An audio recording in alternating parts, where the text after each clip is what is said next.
Baik, dan untuk bisnis intelijen toolsnya juga hampir sama ya. Python, R, SQL, ya, Tableau, Excel, ya, SAS, ya. Namun untuk yang wajib nantinya yang akan dibahas dalam video saya selanjutnya adalah nanti kita menggunakan Python, ya, kurang lebih itu. Oke, selanjutnya data science. Apa itu data science? Apa sih perbedaannya dengan tadi bisnis intelijen ya? Kalau kita menggunakan timeline yang saya buat di sini present, itu kebanyakan yang di bisnis intelijen itu adalah memang di pasnya ya. Data yang sudah ada, kemudian dia visualisasikan dan dia bentuk menjadi sebuah report yang sudah rapi dalam satu dashboard. Nah, namun dalam data science, di sini ada timeline yang sebelah kanan saya ini ada future, artinya adalah masa depan. Jadi lebih banyak mereka seorang data scientist itu bekerja dalam forecasting, ya, dalam memperkirakan apa saja yang kira-kira bagus untuk perusahaan ke depannya, produk apa yang nanti bisa jalan, campaign apa yang kira-kira bisa jalan. Namun di sini tidak hanya forecast, tapi harus menggunakan data-data secara ilmiah. Jadi data-data PAS itu digunakan secara ilmiah, diolah dan diproses dengan menggunakan satu machine learning atau mungkin deep learning yang di situ bisa membuat kesimpulan-kesimpulan bahwa kira-kira ke depannya mana campaign-campaign yang bisa berhasil ya, dari kombinasi-kombinasi produk mungkin, dari kombinasi-kombinasi pangsa pasar yang kita bidik ya sebelumnya, itu bisa menjadi lebih akurat. Tentu saja dengan menggunakan statistik yang advance, matematik yang advance untuk membuat algoritmanya, kemudian bagaimana dia juga bisa bereksperimen, ya, melakukan eksperimen terhadap kemungkinan-kemungkinan yang ada setelah data didapatkan ya. Ya kurang lebih begitu ya. Nah ini dilakukan setelah laporan dari BI sudah dibuat dan dibahas. Tapi rata-rata mungkin bisa data science itu juga merapel ya sebagai bisnis intelijen juga. Kemudian fase ini sering disebut dengan predictive analytics ya. Kenapa tadi? Karena future analytics kalau analisis ada di PAS gitu ya. Menggunakan teknik statistik yang advance dan machine learning. Ya, jadi sudah seperti tadi saya jelaskan ada statistik advance dan machine learning. Kemudian untuk contoh tekniknya ada regresi, kemudian ada cluster analisis. Nah, kemudian ada faktor analisis.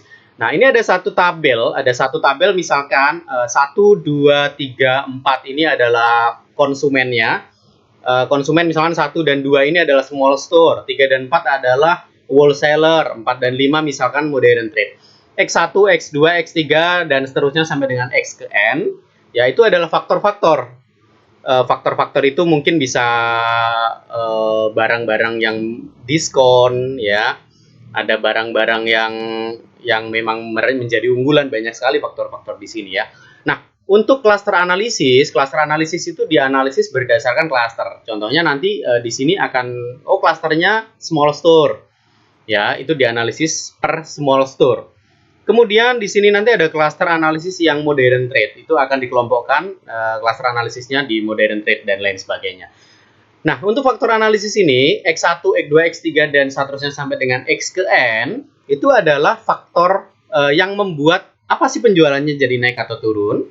Nah, ada beberapa faktor nanti yang akan kita analisis. Misalkan, ada beberapa pertanyaan kepada konsumen. Kenapa sih kamu suka produk sampo X gitu ya?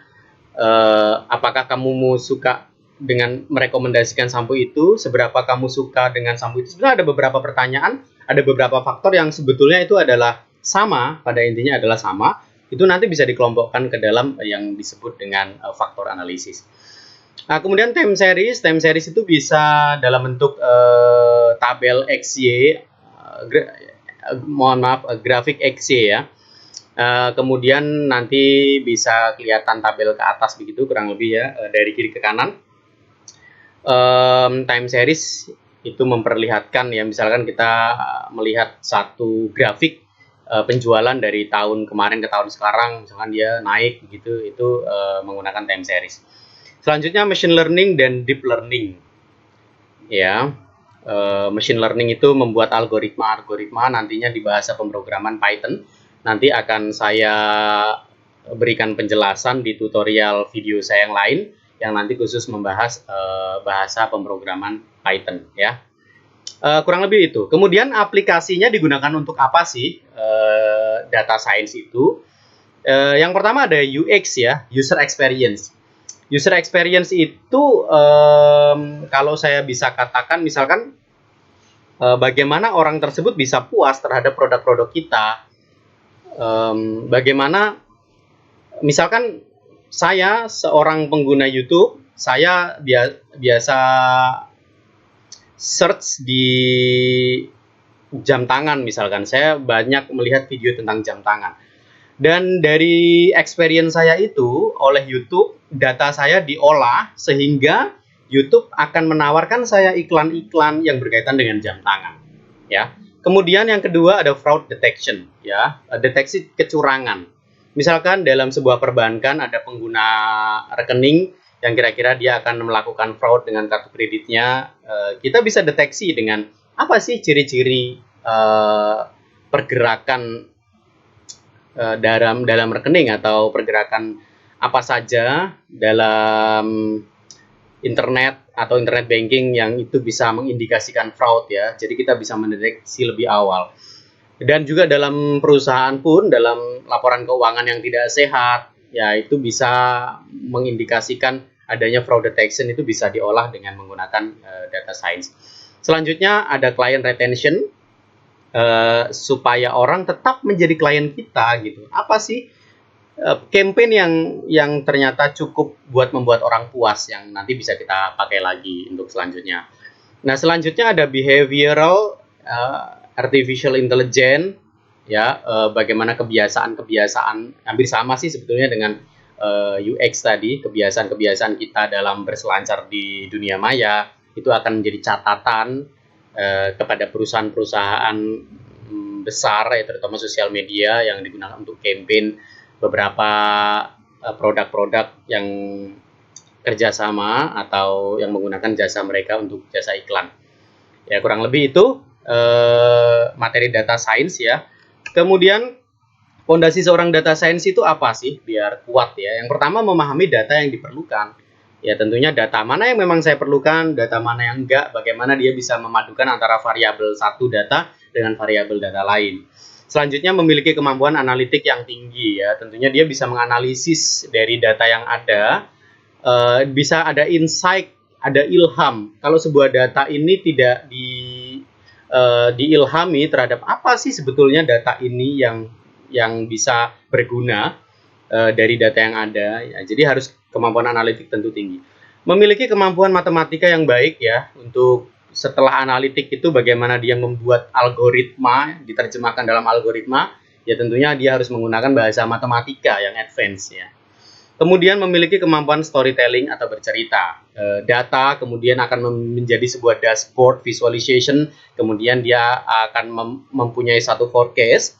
Tentunya dia harus bisa membuat storytelling, dia harus bisa bercerita kepada pihak manajemen, dia bisa harus meyakinkan kepada pihak manajemen bahwa apa yang dia temukan itu adalah valid ya, tentunya dengan metode ilmiah ya. Kemudian apa yang kira-kira nanti dia bisa forecast ke depannya itu juga bisa menguntungkan perusahaan. Jadi kurang lebih itu tadi teman-teman tentang data science sebagai introduction saya. Tetap semangat untuk belajar data science. Semoga teman-teman sekalian bisa mendapatkan banyak manfaat dari video-video yang kami share ya. Terima kasih dan sampai jumpa.